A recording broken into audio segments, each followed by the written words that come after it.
আপনি কি জানেন আদম আলাইহিসসালামকে আল্লাহ তাআলা জান্নাত থেকে পৃথিবীর কোন জায়গায় পাঠিয়েছিলেন? কোন নবীর পায়ের আঘাতে জমজম কূপের সৃষ্টি হয়? সবচেয়ে বড় গুনাহ কোনটি? মানুষের তৌবা কতক্ষণ পর্যন্ত কবুল হয়? নবীজি প্রতিদিন কতবার তৌবা করতেন? এরকম অজানা প্রশ্নের উত্তরগুলো জানতে আমাদের ভিডিওটি স্কিপ না করে শেষ পর্যন্ত দেখার অনুরোধ রইল। আদম আলাইহিসসালামকে আল্লাহ তাআলা জান্নাত থেকে পৃথিবীর কোন স্থানে পাঠিয়েছিলেন? শ্রীলঙ্কায়, মিশরে, তুর পাহাড়ে নাকি ইরাকে?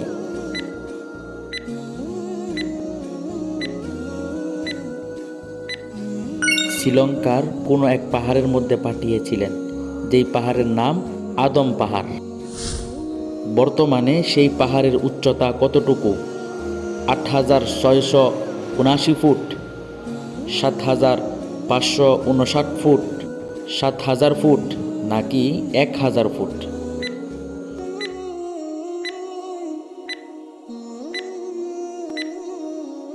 ৭,৫৭৯ ফুট সেই পাহাড়ের উচ্চতা ছিল। হাওয়া আলাইহিসসালামকে আল্লাহ তাআলা জান্নাত থেকে পৃথিবীর কোন স্থানে পাঠিয়েছিলেন? শ্রীলঙ্কায়, সুফা পাহাড়ে, সাগরের কিনারায় নাকি জেদ্দায়?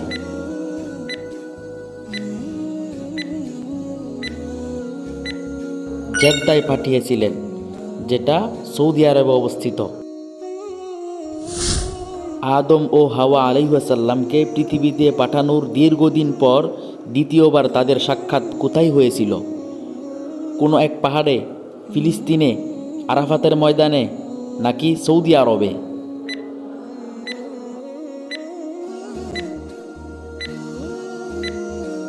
দীর্ঘদিন পর সাক্ষাৎ হয়েছিল আরাফাতের ময়দানে। কতক্ষণ পর্যন্ত মানুষের তওবা কবুল হয়? পাপ কাজ করার 7 দিন পর্যন্ত, শেষ নিঃশ্বাস পর্যন্ত, মৃত্যুর গড়গড়া শুরু হওয়া পর্যন্ত নাকি আজরাইল আসার আগ পর্যন্ত?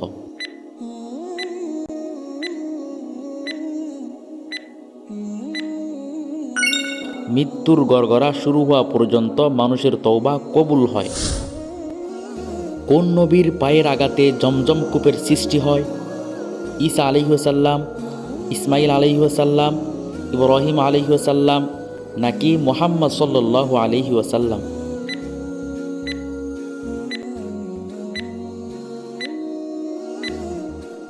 হযরত ইসমাইল আলাইহিসসালামের পায়ের আঘাতে জমজম কূপের সৃষ্টি হয়। বদরের যুদ্ধ কত রমজানে সংগঠিত হয়? 17ই রমজান, 27শে রমজান, 21শে রমজান নাকি 30শে রমজান?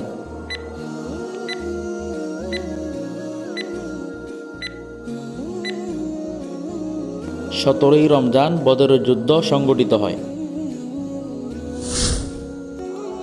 একমাত্র কোন সাহাবীর নাম পবিত্র কুরআনে এসেছে? উমর ইবনে খাত্তাব রাদিয়াল্লাহু আনহু, আলী রাদিয়াল্লাহু আনহু, যায়েদ বিন হারিসা রাদিয়াল্লাহু আনহু নাকি আবু বকর রাদিয়াল্লাহু আনহু?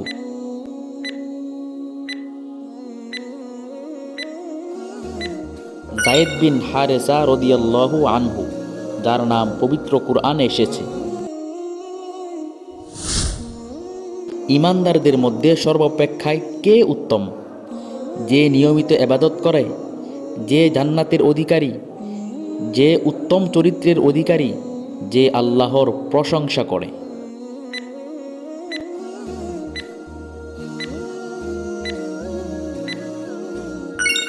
যে উত্তম চরিত্রের অধিকারী, ঈমানদারদের মধ্যে সে সবচেয়ে উত্তম ব্যক্তি। সবচেয়ে বড় গুনাহ কোনটি? শিরিক করা, জিনা করা, নামাজ না পড়া নাকি ঈমান না আনা?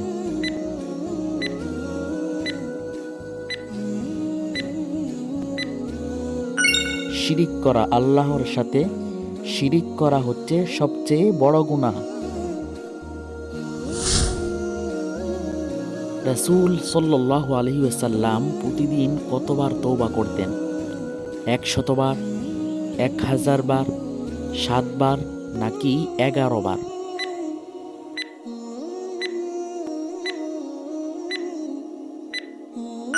এক 100 বার। রাসূলুল্লাহ প্রতিদিন 100 বার তওবা করতেন। দাজ্জালকে কে হত্যা করবে? ঈসা আলাইহিস সালাম, ইমাম মেহেদী, আজরাইল নাকি মুসলিমরা?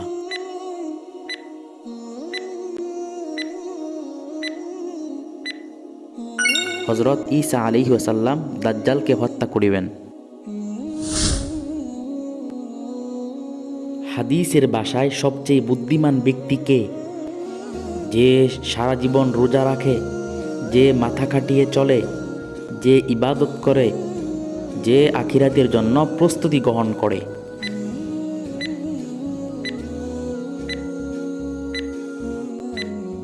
যে আখিরাতের জন্য প্রস্তুতি গ্রহণ করে সেই ব্যক্তি সবচেয়ে বুদ্ধিমান ব্যক্তি। সর্বপ্রথম কে সালাম দিয়েছিলেন? আদম আলাইহিস সালাম, আল্লাহ তাআলা, মুহাম্মদ সাল্লাল্লাহু আলাইহি ওয়াসাল্লাম নাকি ফেরেশতারা?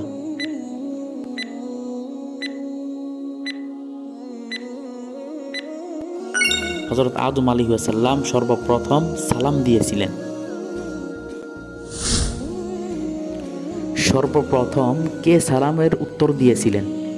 ফেরেশতারা, আল্লাহ তাআলা, মুহাম্মদ সাল্লাল্লাহু আলাইহি ওয়াসাল্লাম নাকি আদম আলাইহিস সালাম?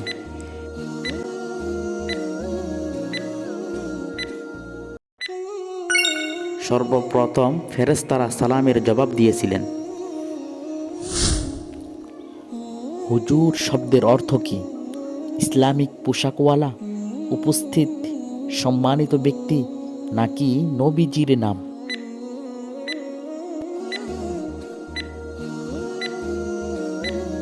হুজুর শব্দের অর্থ হচ্ছে উপস্থিত।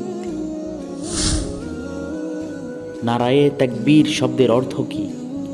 আল্লাহর প্রশংসা, আল্লাহু আকবার বলা, উচ্চ সুরে আল্লাহর বড়ত্ব ঘোষণা করা নাকি স্লোগান দেওয়া?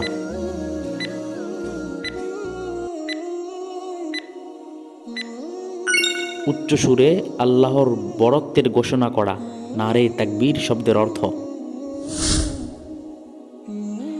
আল্লাহু আকবার শব্দের অর্থ কি? স্লোগান দেওয়া, উচ্চ সুরে আল্লাহর বড়ত্ব ঘোষণা করা, আল্লাহ সবথেকে বড় নাকি আল্লাহর প্রশংসা করা?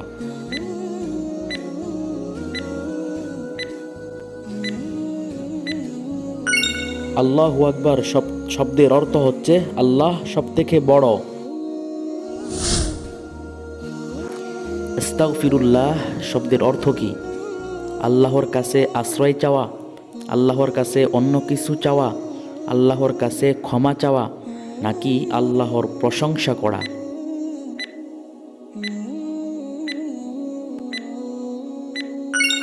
আস্তাগফিরুল্লাহ শব্দের অর্থ হচ্ছে আল্লাহর কাছে ক্ষমা চাওয়া। ইনশাআল্লাহ শব্দের অর্থ কি? আল্লাহ পবিত্র, আল্লাহ সবথেকে বড়, আল্লাহ যদি চান নাকি আল্লাহ যেমন চেয়েছেন?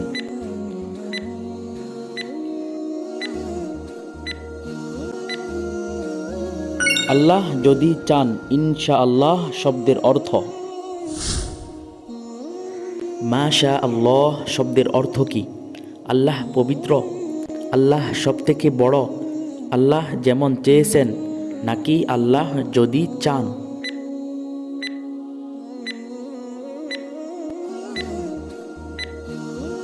মাশা আল্লাহ শব্দের অর্থ হচ্ছে আল্লাহ যেমন চেয়েছেন। আলহামদুলিল্লাহ শব্দের অর্থ কি? আল্লাহ পবিত্র, আল্লাহ সবথেকে বড়, সব প্রশংসা আল্লাহর জন্য নাকি আল্লাহ সব জানেন?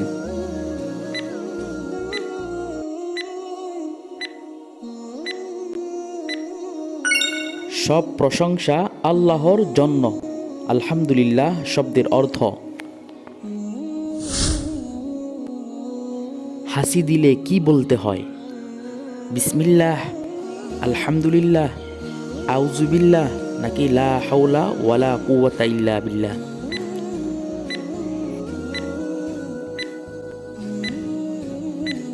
আলহামদুলিল্লাহ বলতে হয়। রাগের সময় কি বলতে হয়? বিসমিল্লাহ, আউযুবিল্লাহ, আলহামদুলিল্লাহ, নাকি লা হাওলা ওয়ালা কুওয়াতা ইল্লা বিল্লাহ?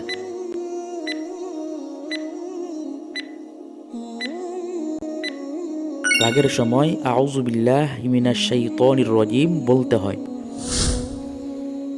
কেউ আপনার কোনো উপকার করলে কি বলতে হয়? ঋণী হয়ে গেলাম, জাযাকাল্লাহ, আলহামদুলিল্লাহ, নাকি তারও উপকার করা?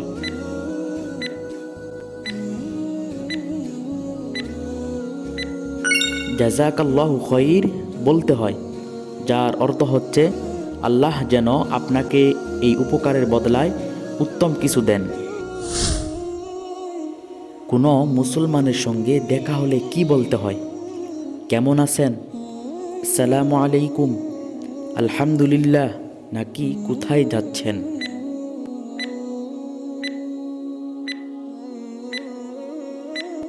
আসসালামু আলাইকুম বলতে হয় কোনো মুসলমানের সঙ্গে সাক্ষাতের সময়। আশ্চর্যজনক ভালো কোনো কাজ শুনতে বা হতে দেখলে কি বলতে হয়? আলহামদুলিল্লাহ, সুবহানাল্লাহ, ইনশাআল্লাহ, নাকি মাশা আল্লাহ?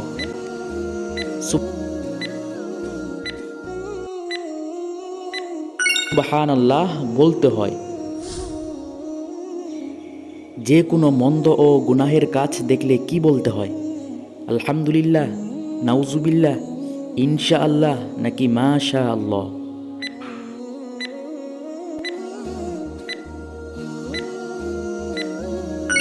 নাউজুবিল্লাহ বলতে হয় মন্দ কোনো কাজ দেখলে। অনাকাঙ্ক্ষিত কোনো অন্যায় বা গুনাহ হয়ে গেলে কি বলতে হয়?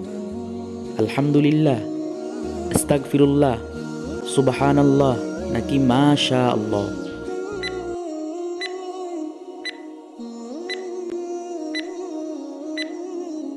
আস্তাগফিরুল্লাহ বলতে হয় অজান্তেই কোনো গুনাহের কাজ হয়ে গেলে। ভবিষ্যতে কোনো কাজ করতে চাইলে কি বলতে হয়? আলহামদুলিল্লাহ, ইনশাআল্লাহ, সুবহানাল্লাহ, নাকি মাশা আল্লাহ?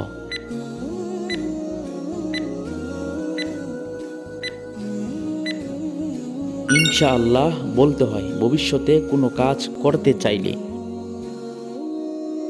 আর হ্যাঁ, আপনার প্রিয় মানুষ এবং আপনি যদি ইসলাম সম্পর্কে জানতে ও শিখতে চান, তাহলে আমাদের এই চ্যানেলটি আপনার জন্য, কারণ আমরা নিয়ে এসেছি কুরআন এবং হাদিস ভিত্তিক সকল বিষয়ের উপর ইসলামী কুইজ। এতক্ষণ পাশে থাকার জন্য অসংখ্য ধন্যবাদ।